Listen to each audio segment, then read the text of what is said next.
nusa dan bangsa,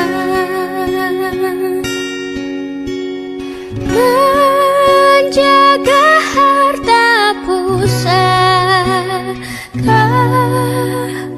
untuk nusa dan bangsa.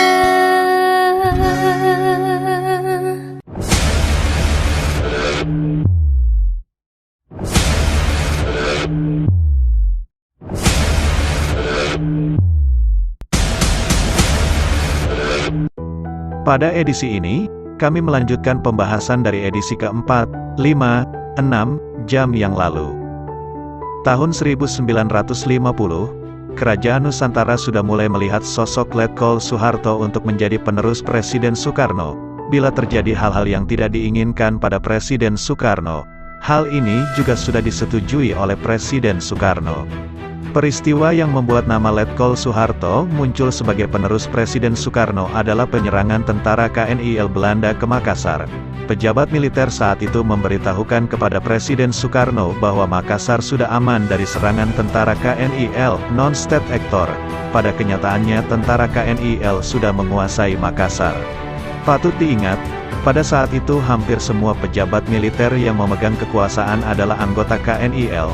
Tentara bentukan non-state actor, mengatasnamakan kerajaan Belanda.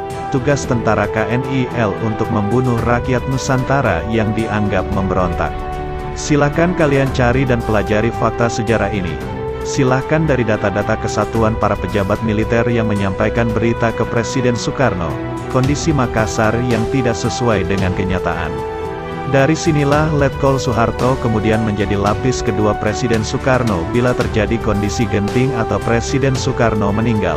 Karena itulah saat kondisi genting pada pemberontakan dan tindakan makar PKI tahun 1965, Maijen Soeharto yang ditunjuk sebagai pemegang kekuasaan tertinggi. SP 11 Maret adalah satu perintah pengamanan. Perintah pengamanan jalannya pemerintahan. Pengamanan jalannya ini pemerintahan. Demikian kataku pada waktu melantik kabinet. Kecuali itu, juga perintah pengamanan keselamatan pribadi Presiden. Perintah pengamanan wibawa Presiden. Perintah pengamanan ajaran Presiden. Perintah pengamanan beberapa hal. Dan Jenderal Soeharto telah mengerjakan perintah itu dengan baik. Dan saya mengucap terima kasih kepada Jenderal Soeharto akan hal ini. Hutang negara selama 32 tahun Presiden Soeharto memimpin, hanya sekitar 551,5 triliun rupiah.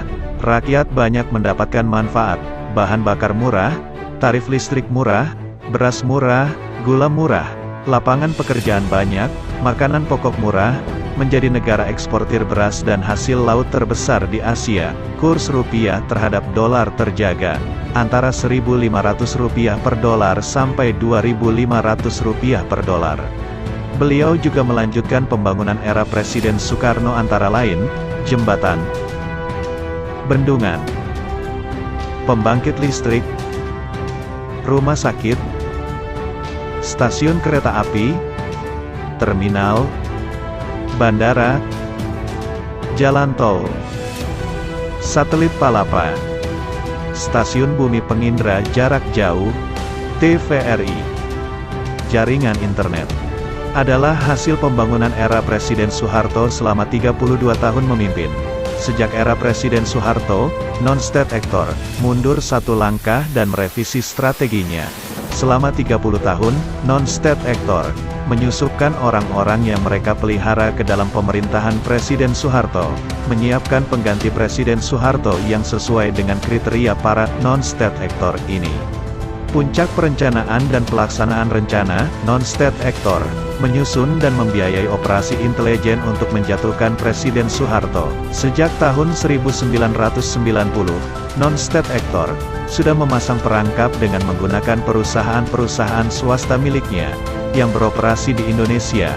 Perusahaan swasta ini mengajukan pinjaman dolar dengan jangka waktu pinjaman yang sangat pendek ke bank-bank milik non-state actor di luar negeri. Dalam kurun 7 tahun itulah, pinjaman dolar perusahaan swasta mencapai 72,5 miliar dolar, dan sudah diatur pinjamannya hanya untuk jangka pendek dengan waktu pengembalian 5 tahun sejak diberikan. Tahun 1997, keuangan negara menjadi kacau dengan banyaknya hutang perusahaan swasta yang jatuh tempo. Tahun itu, hutang dolar perusahaan swasta yang jatuh tempo adalah 20 miliar dolar dari total hutang swasta sebesar 72,5 miliar dolar, lebih besar dari hutang negara jangka menengah dan panjang yang hanya di kisaran 65,5 miliar dolar. Cadangan devisa saat itu 14,5 miliar dolar, seharusnya cukup untuk menjamin hutang luar negeri negara yang hanya 65,5 miliar dolar, dan hanya 6 miliar dolar yang jatuh tempo tahun 1997 dan 1998. Tetapi karena hutang luar negeri swasta sebesar 25 miliar dolar yang jatuh tempo tahun 1997 inilah yang dibuat oleh non-state actor, memaksa negara harus mengikuti keinginan mereka untuk mengambangkan kurs mata uang rupiah terhadap dolar. Selama ini karena cadangan devisa negara dan hutang jatuh tempo yang terjaga, negara bisa mematok nilai tukar rupiah terhadap dolar. Dalam kurun waktu 3 bulan kurs rupiah terhadap dolar menjadi Rp11.000 per dolar. Pasar saham Indonesia ambruk, negara dipaksa menaikkan harga BBM sangat tinggi. Harga-harga bahan pokok otomatis ikut naik sangat tinggi. Stabilitas ekonomi negara guncang dan berimbas pada stabilitas politik terpengaruh sangat besar. Presiden Soeharto akhirnya memutuskan untuk mengundurkan diri guna menghindari perang saudara di negeri Nusantara. Kalian bisa melihat sendiri, kedua presiden mendahulukan pembangunan infrastruktur yang bermanfaat untuk masyarakat luas, seperti bendungan, rumah sakit, pembangkit listrik, jembatan penghubung wilayah, stasiun kereta api dan transportasi darat. Prioritas berikutnya adalah bandara, telekomunikasi dan jalan tol.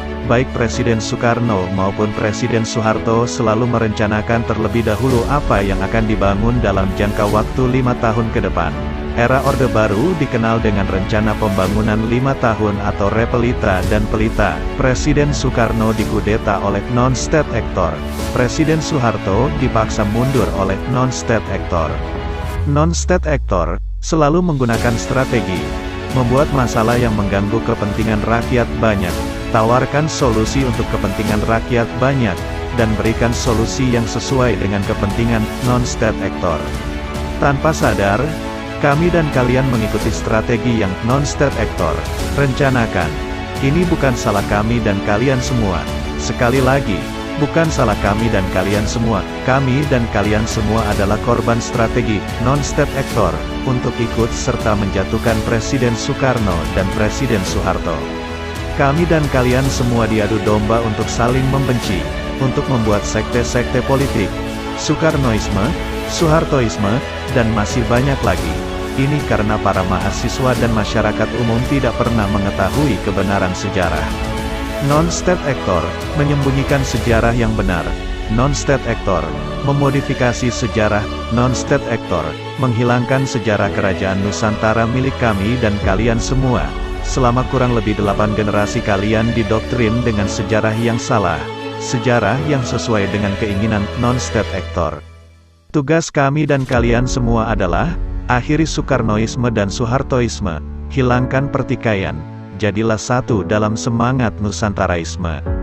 Sejak Presiden Soeharto mundur dari jabatan presiden, tidak ada lagi kriteria presiden yang sesuai untuk menjalankan amanah, memakmurkan bumi, mensejahterakan kehidupan seluruh rakyat Nusantara.